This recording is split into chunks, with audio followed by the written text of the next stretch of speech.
നിങ്ങൾക്ക് ജീവിതത്തിൽ ഒരുപാട് സൗഭാഗ്യങ്ങൾ ഉണ്ടായിട്ടുണ്ടാവും, ഒരുപാട് സമ്പാദിക്കാൻ പറ്റിയിട്ടുണ്ടാവും, ഒരുപാട് സ്ഥല സൗകര്യങ്ങളുടെ വീട് നിങ്ങൾ പണിതിട്ടുണ്ടാകാം.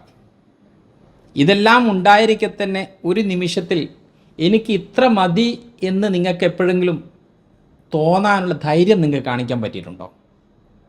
ഈ കഥ നിങ്ങൾ കേൾക്കണം. ഇത് നടക്കുന്നത് ഇന്ത്യയിൽ തന്നെയാണ്.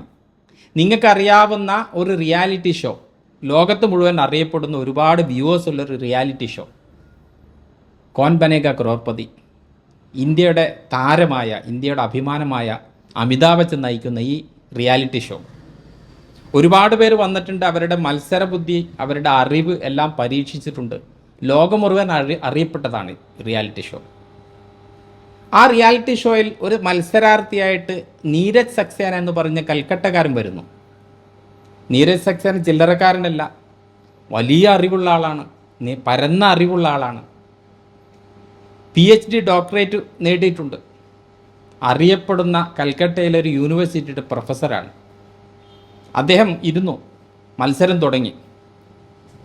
നീരജ് സക്സേനയുടെ അറിവിൻ്റെ, അവഗാഹത്തിൻ്റെ ആഴം എല്ലാവരും കണ്ടുകൊണ്ടിരിക്കുന്നു. ചോദ്യങ്ങൾക്കെല്ലാം വളരെ പെട്ടെന്ന് ഉത്തരം പറഞ്ഞുകൊണ്ടിരിക്കുന്നു. 11 ചോദ്യങ്ങൾ കഴിഞ്ഞു. 11 ചോദ്യങ്ങൾ കഴിഞ്ഞപ്പോൾ നീരജ് സക്സേനയ്ക്ക് 3,20,000 രൂപയുടെ സമാനമായിട്ടുള്ള സമ്മാനങ്ങൾ കിട്ടി. 12ാമത്തെ ചോദ്യമാണ് അടുത്തത്. 12ാമത്തെ ചോദ്യത്തിന് ഉത്തരം പറഞ്ഞു കഴിഞ്ഞാൽ നീരജ് സക്സേനയ്ക്ക് തീർച്ചയായിട്ടും 1 കോടി രൂപ സമ്പാദ്യം കിട്ടും, സമ്മാനമായിട്ട് കിട്ടും. നിലവിലുള്ള അദ്ദേഹത്തിൻ്റെ പ്രകടനം വെച്ച് നോക്കുകയാണെങ്കിൽ തീർച്ചയായിട്ടും നീരജ് സക്സേനയ്ക്ക് അനായാസേന 12ാമത്തെ ചോദ്യത്തിന് ഉത്തരം പറയാൻ പറ്റും. എന്ന് മാത്രമല്ല 2 ലൈഫ് ലൈൻ പെൻഡിങ്ങിൽ കിടക്കുന്നു.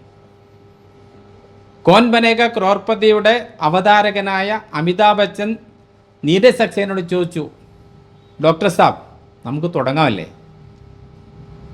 നീരജ് സക്സേന പറഞ്ഞു, no, I am quitting here. ഞാൻ ഇവിടം വെച്ച് നിർത്തുകയാണ്. അമിതാഭ് ബച്ചൻ്റെ ജീവിതത്തിൽ ആദ്യമായിട്ട് ഉണ്ടായ ഒരു അനുഭവം, അമിതാഭ് ബച്ചൻ അക്ഷരാർത്ഥത്തിൽ സ്തബ്ധനായി നിന്നു. ഇന്നേ വരെ അങ്ങനെ ഒരു സാധ്യത ഉണ്ടായിട്ടില്ല. ആളുകൾ തിക്കും തിരക്കും കൂടിയിട്ട് എങ്ങനെയെങ്കിലും 1 കോടി സമ്പാദിക്കുവാനുള്ള വ്യഗ്രതയിൽ പെടാപ്പാടുപെടുന്ന സമയത്താണ് നീരജ് സക്സേനയെ പോയിട്ടുള്ള വലിയ അറിവുള്ളൊരു മനുഷ്യൻ ഒരു സമയത്ത്, ഒരു നിമിഷത്തിൽ അവിടെ നിന്ന്, മത്സരത്തിൽ നിന്ന് പിന്നാക്കം പോകുന്നത്.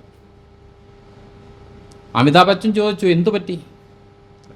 ആളുകൾ മുഴുവൻ അക്ഷരാർത്ഥത്തെ സ്തബ്ധനായി നിൽക്കുകയാണ്.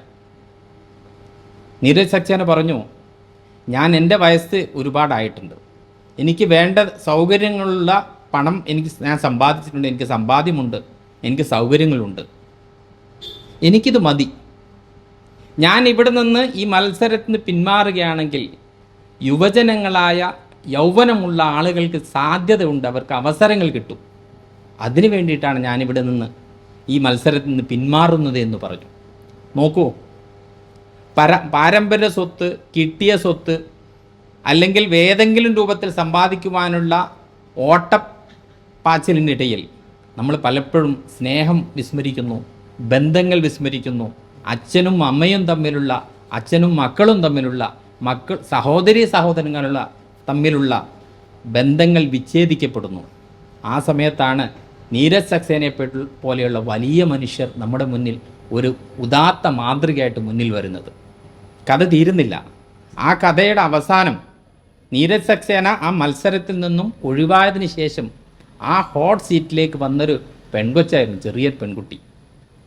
ആ പെൺകുട്ടി മത്സരിച്ചു. പെൺകുട്ടിക്ക് അത്യാവശ്യം സമ്മാനങ്ങൾ കിട്ടി, പണം സമ്പാദിക്കാൻ പറ്റി. എന്നിട്ട് ആ പെൺകുട്ടി പറഞ്ഞു, ഈ മാസത്തെ അവസാനത്തെ മത്സരമായിരുന്നു ഇത്, ഈ സീസണിലെ. ഞാൻ ഈ മത്സരത്തിന് വേണ്ടി ഒരുപാട് കാലമായിട്ട് ആഗ്രഹിച്ചുകൊണ്ടിരിക്കുകയായിരുന്നു.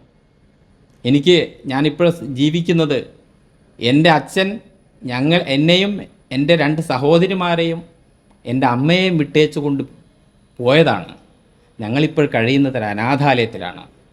നീരജ് സക്സേന ആ മത്സരത്തിൽ നിന്ന് പിന്മാറിയില്ലായിരുന്നുവെങ്കിൽ എനിക്ക് അവസരം കിട്ടില്ലായിരുന്നു, എനിക്ക് ഈ സമ്പാദിക്കാൻ പറ്റിയ സമ്മാനം എനിക്ക് വാങ്ങാൻ പറ്റില്ലായിരുന്നു എന്നുകൂടി അറിയുമ്പോഴാണ് നീരജ് സക്സേന എന്ന മനുഷ്യൻ്റെ മനസ്സിൻ്റെ വ്യാപ്തിയും ആഴവും നാം മനസ്സിലാക്കുന്നത്. തീർച്ചയായിട്ടും ചില സന്ദർഭങ്ങളിൽ നമുക്ക് ഇത്ര മതി എന്ന് ചിന്തിക്കുവാനുള്ള മാനസികമായിട്ടുള്ള വളർച്ചയും ഉയർച്ചയും നാം കാണിക്കണം. എങ്കിൽ മാത്രമേ യഥാർത്ഥത്തിൽ നാം മനുഷ്യരാകുന്നുള്ളൂ എന്ന് നാം മനസ്സിലാക്കും.